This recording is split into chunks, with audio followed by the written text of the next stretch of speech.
I've seen the movie, I think, 3 times. I Wow. have, I'm just really I'm in love with like a lot of the visual components of it, which I want to ask about. And it's just every time I watch it, I have a really, uh, overly honest reaction to it. I'm an animal lover. I think I would just consider myself a pacifist, so I feel like this movie really hit me really hard, in a very unexpected way. So thank you for taking the time to talk to me. Um, see, where do I want to start? Okay. Um, I guess I just want to know, first of all, in a general sense, I kept thinking I like the end title card where it says it's a stark white screen and it just says war is over in huge black letters. And then I just, for some reason, I remember the first time I watched this movie, I thought war is over, and then the title goes away. And then I just kept thinking war is everywhere. It Yeah. doesn't matter if, like, the United States is not in a conflict, there's a conflict somewhere else. Yeah. And I guess I just wanted to know, in terms of presenting this to the world, not necessarily like what are some of the reactions that you've had, but I guess uh this notion that the world is never going to be without a really violent conflict somewhere. Yeah. What was it kind of like to echo that with an animated short for the two of you? Well, I feel like there's a couple components to what you're talking about. One, so I don't know if you're familiar with the artwork and I guess I don't know if campaign's the right word, but the art Yeah, that I would John call it a Yo campaign. yeah, the artwork that John and Yoko will put up in Times Square every year Hmm. was the giant war is over if you want it.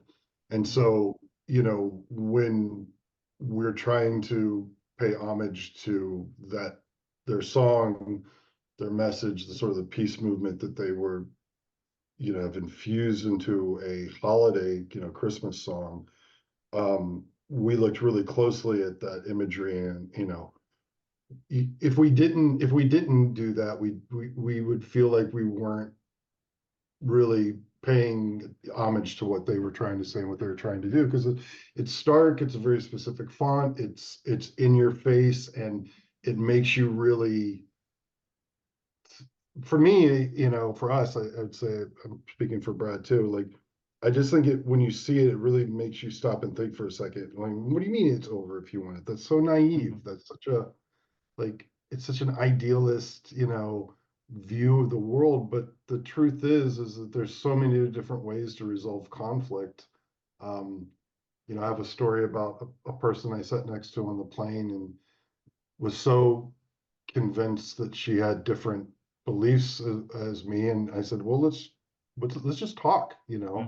We talked for an entire hour and a half on the plane. And, when it came down to it, we had, I'd say, 99% similar values, even though we looked at it from sort of different angles. And at the end of that flight, she grabbed me and she says, "Can I give you a hug?" And she like gave me 3 big hugs afterwards. Hmm. And, you know, I think you just need to talk to people. Like, there's other ways of resolving, like, the way to resolve killing babies isn't killing more babies, right? I mean, there's got to be a better way to resolve it. And I think that's what John and Yoko were trying to say. We were Hmm. really trying to honor that with the film.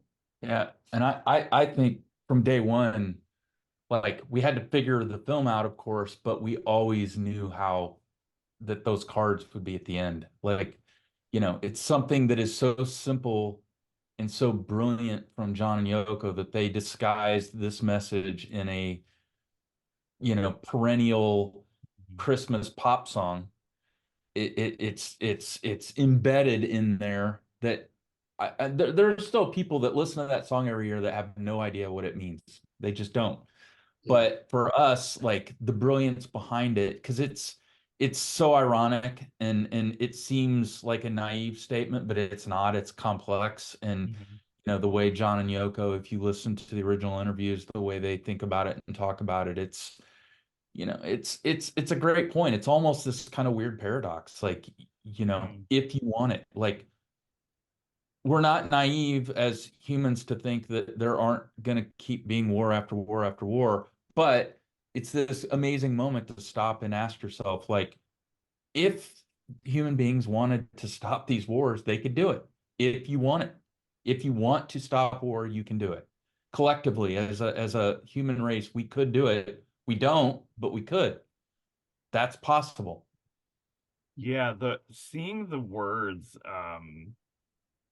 put very simply at the end of the movie is sort of a it is sort of the words are it's a very short phrase. So the way that it's presented on the screen is I don't say confrontational, but it's sort of like that hits you. That's really like it's not just a phrase that is flippantly put up there. And I will say the first time that I watched the movie, and like you said, it's just I hear the song every year, multiple times a year. And the first time I watched the movie after the shortlist came out, I listened to the song again, and then it was sort of like I went and I Googled the lyrics, and just like reading the lyrics without hearing the sound to it almost feels like a different experience. And I thought that that was sort of brilliant too. The fact that the song is how old, over 3 decades 50. old. Oh my gosh. And it's just sort of like I've heard this pretty much all my life, and I can't believe that this movie forced me to look at the song and the ideals of the song in a completely different way. Yeah. So that was really amazing. I think that I was like, it's All what right, we're done here. And Our job was done. That's it's so awesome to hear you say that because that's the most important thing in all this, right? Like Mhm, yeah. that's what we hope to accomplish, to get people to think about it differently and mhm. awesome. So great to hear. Well, Yeah. and honestly, the song was the hardest. It was the reason why we made the film, but it was also the hardest part to incorporate into the I narrative of wanted the to film. ask about that. Yeah. Yeah. I Did, I I thought it was really just I I I got chills when I rewatched it. Just thinking of I wanted to say when we're on the ground and the pocket rips open and the papers fly out. There's like a really there's a musicality to that visual. hmm, And I think when I rewatched it, I really took in the deepest silence that happens right before the song starts playing. Um, so that's- I wondered about how hard it was to like place it in there, and I imagine like the way that you guys worked with like the sound editors and the editors to really like, and now we put it now. yeah. So okay. Yeah, it was um The linchpin, right, Dave? Like Mm, it really was. It was something I didn't realize until I was going back through material for some other stuff that we're cutting right now. mhm, I didn't realize how many places we had that song. Like, yep, I mean, I knew we had it multiple places, but to see the old versions of it, like yep, starting at the beginning of the trench and you yep. know halfway through the battle, and like it had different placements, and it really was the most elusive thing on all this was trying to find that perfect moment, and then of course getting Thomas Newman to perfectly lay runway for that song. That was another really difficult thing for us, is to set the song up. Yeah, I mean, we talk a little bit about, I mean, or, I wasn't, we, neither one of us were sleeping before mm, we were able to miraculously somehow pull off the miracle of getting Thomas Newman to score our short film. And he's never scored a short film before. I mean, he wow, has 15 Oscar nominations, no wins. Come on, people, that's crazy. get him a win. Um, but it was just the music was such a hard part of it. We had temp music in there. We tried different placements because it's like, how do you bring this song in and not make it cheesy? And how do you do it in a way that really honors what's going on in the story? And it starts with "So This Is Christmas." That's a hard thing to do in the middle of a Mm, battle. And so we had moments where we were over explaining the Christmas of it all. We had moments where we were you know, it was just wrong for a long time. And we knew the story, but like we were very confident in the story and what we were trying to tell and how we were trying to tell it. You know, as you get to a point and you get to the reels where it's like, okay, this is working, but the sound is half of Hmm. the movie experience. So that was a very big stress for us. And you know, I think after the first meeting with Tom, um, I think that was the first night I had like a full 8 hours of sleep in like 6 months. Hmm. Like literally, I was just like, I think it was the same thing for you too, Brad. It was just like I actually Yeah. slept.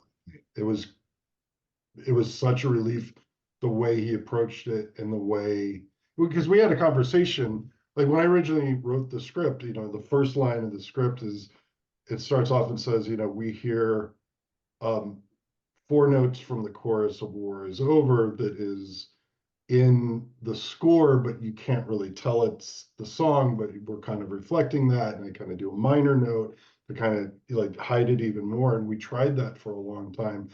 And when we met with Tom, you know, I was like, you know, can we try this idea where we try and like support the song by putting some of it in the score? And he was very, you know, clear about it. He's like, no, I think you just let the song be the song and let the score be Mm. the score. And the confidence he has in the way that he approaches score, I was like, okay, great. And then the next time we saw it, it's like, yes, of course we need to score this and let the score tell the story and be the voice of the characters, and then just let the song play. So there's a lot of details about how we support the song visually. You know, we have a few Christmas tree shots in there. We didn't want that to be a big part of it because it was more about the war, but we had to support it so it didn't seem like it was out of the blue. Well, the thing that I love about the placement of the song is I feel like we get lost and so invested in the story that we almost uh forget, especially if you've seen it before, like I almost forgot that the song was gonna start playing. And maybe for a first time viewer, you're like, is the song actually going to be in here, or is it just inspired by Yeah. that? And I like how that song as a song itself, it starts, there's no if I'm remembering correctly, there's no interlude before the lyrics start, it just starts where it starts. And Yeah, And it's very, that's exactly what Tom was, saying. Like mm, it's almost like a surprise little present because you do like the viewer is so distracted by everything going on in the story, and you get so absorbed in it, you forget that what this thing's called and that it's inspired by the song. And when it hits people, it hits people. Like it kind of yeah. punches them right in the eyes.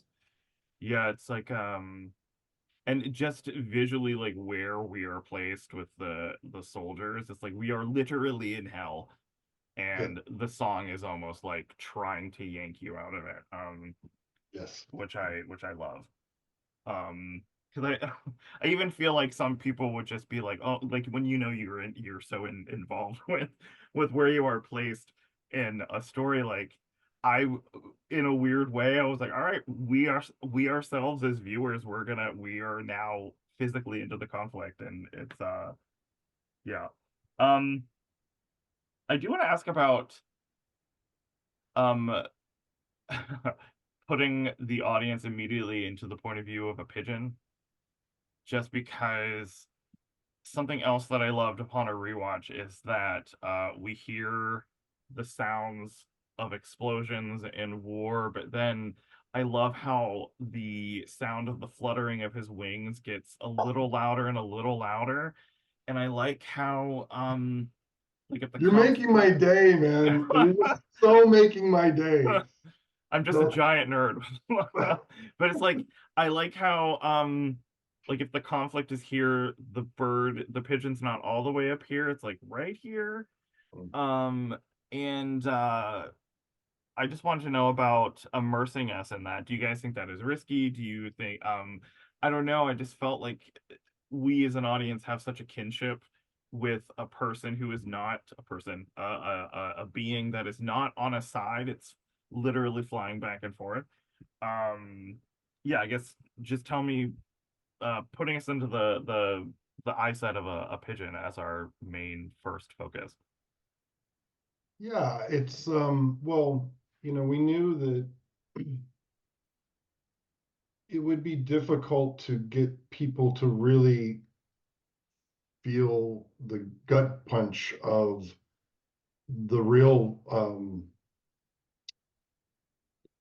cost of war is the innocents pay the price of war, and of course the soldiers do, and everybody that's involved, but the innocents are what we really wanted to sort of focus on. So when I was writing it, I wanted I had that, and I had that in the very first draft of the script, that we hear gunshot, and the gunshots turn into bird flapping, and then Icarus Mm. is what we called the bird. The pigeon was born out of an explosion. So it's like Icarus is sort of born of war and then returned to Okay. war. And so all that, it was really intentional from the get-go, like right from the start. Like, what was great about the idea is, like, the idea was so solid, it created all this kind of imagery in my head that I could write in the script, like right off the bat. And it was funny that you mentioned the the gunshots to the bird flapping, because we tried that for like a year in like edit, and we had Mm. some people helping us, and we couldn't really get it. And it wasn't until we started working with um, Jack Whitaker and Duncan McRae at for Moser Group, that they were actually able to get that transition. And it was a very difficult, I mean, we went rounds over that trying to get that right, but it always been this thing. I wanted to hear like machine gun fire turning into bird flapping, and it's Mm. like it was a pretty complicated thing to do, but it's great that you picked up Mm. on that. And it's like this thing of the pigeon is born of war, and then is pays the price. I don't want to, Yeah. we don't do any spoilers, but sort of pays the price of war. And I think we struggled a lot too with symmetry in the film Mm. because, there were moments where Winston became more of a character, like more of a central character than Abel. And we really had to, because for us, it was all about, we wanted people to come to this film and watch it with no baggage, meaning, you know, depending on how you grew up and what country you grew up in, you're going to look at specific wars differently. So we Yeah. wanted to keep this in every war, every race, every ethnicity, so people could look at each character and put themselves in on either side and not bring, if we went specifically for World War One, because we spent a lot of time designing this to be an alternate World War One, Mm. because the down to the insignias on the uniforms and the shape language on both sides, like Winston's very angular, um, Abel's side's very rounded shapes. So we wanted to keep that symmetry and not, if it were World War One, and somebody in the UK watches it versus somebody in Germany, very different ways of looking at World War One. But if Mm. we make it in every war, then you can put yourself in there. So in doing Yeah. so, it had to be that the pigeon was really kind of the main perspective of the storytelling, and that the two soldiers just represented each side. So Mm. for us, it was Mm. all about that symmetry and making sure that Winston didn't take too much of the limelight in terms of how we connect with the characters. Yeah. It's something that we struggled with, actually. Yeah, the thing that kept coming up is, like, the thing that we kept reminding ourselves of is we're making a statement about war, Mm-hmm. not a war. Right. Because a statement about a war would basically really shrink the idea of what John and Yoko were trying to say. So we wanted to make a statement about all war. But Yeah. Yeah. with the elements we had, which were, we had the chess game, which is a metaphor for war. We had Icarus the pigeon, that was the connection between these two sides that are sure that, wanting to assure each other's mutual destruction. The dove of peace. The Mm-hmm. dove is, peace. There's a lot of symbolism laid in there. The World War One setting, the World War One mechanics, like the technology of World War One, is the thing that worked for this, but we didn't want it to be World War One. I mean, you could think about there is a universality to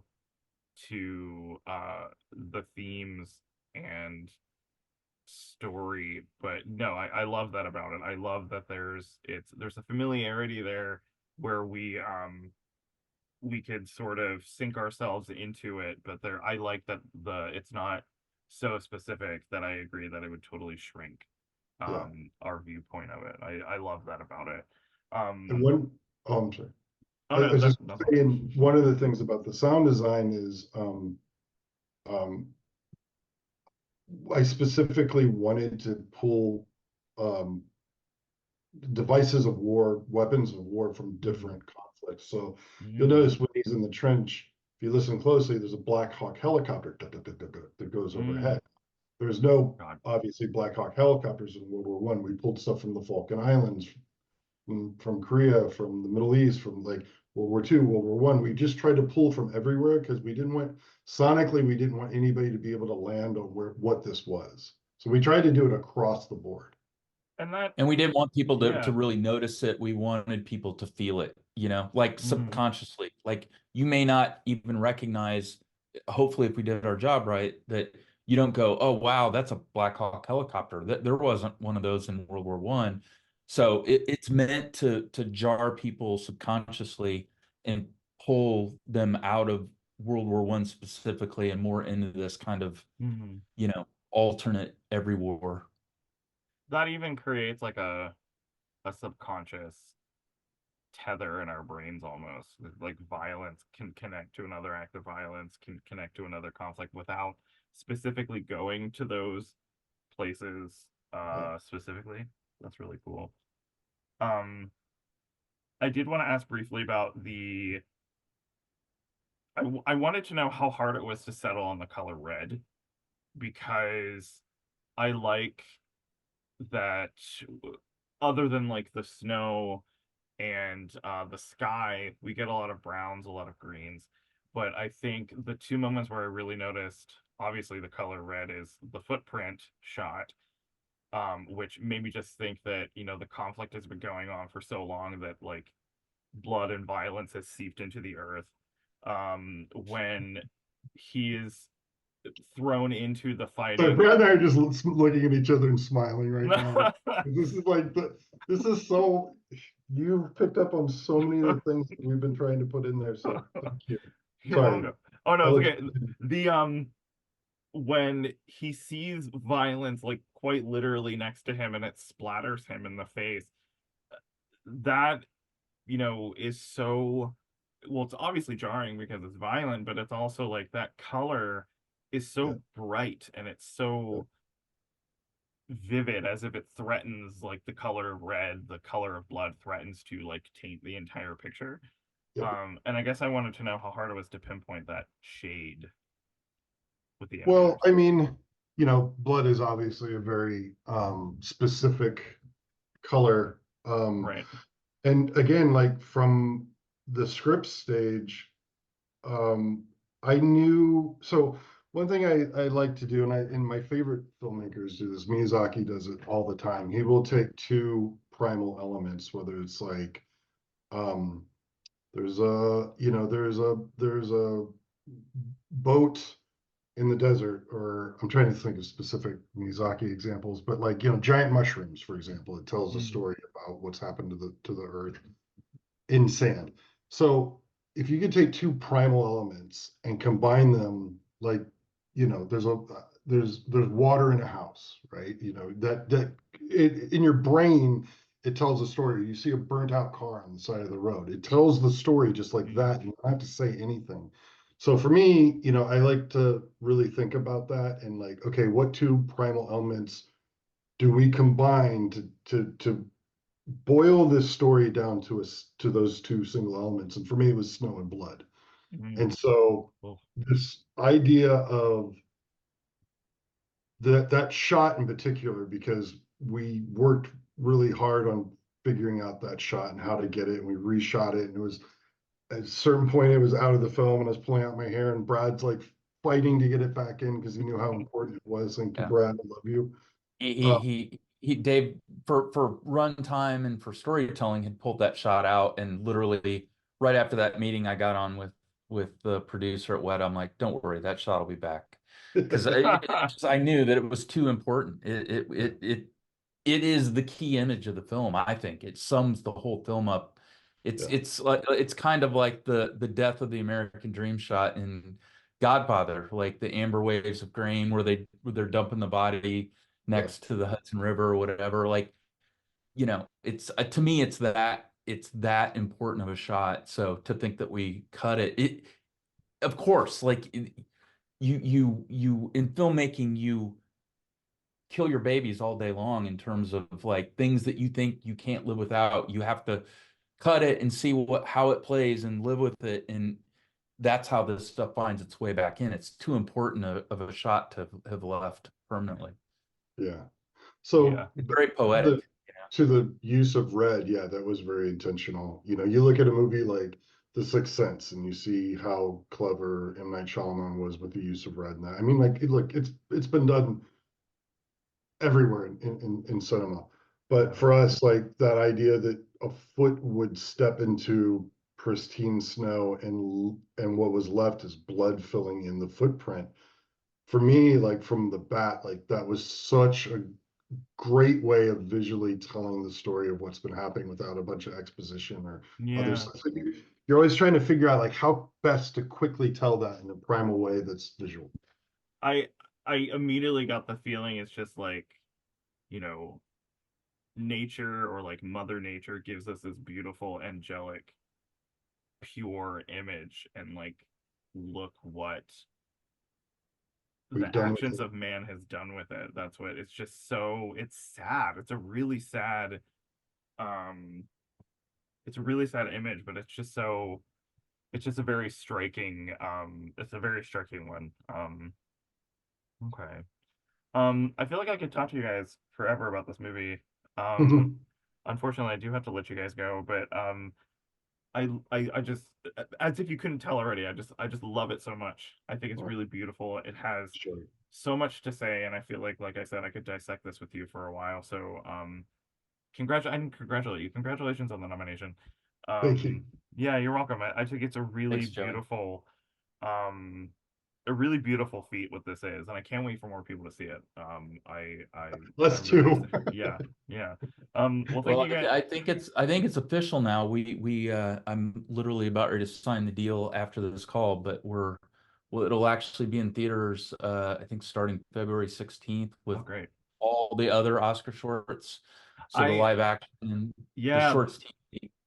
I love those. Even though I usually see them ahead of time, but like I love going to theaters and watching the shorts with an audience because the audience has never, for the most part, hasn't heard about a lot of these movies. Unlike the Best Picture nominees, where they've heard about for months and months and months. So I feel like these movies, these short films, really take people by surprise, and you get really honest opinions about them. And this Yeah. is, yeah, this is the ones I'm most excited about to see with a crowd of strangers. So, um, thank you guys so much for your time. Good luck to you. I just think it's really beautiful. I can't say enough about it. Thanks, All Joey. right. Thanks, Really Joey. appreciate it. Yeah. Really appreciate it, Yeah. man. All I right. really nice meeting you too. You too. All Dream right. dream interview. You hit all the points that were so important to us. Yeah. Well, take care, guys. Good luck and have a good rest of your day. All right. See Thanks, you. you as well. Bye.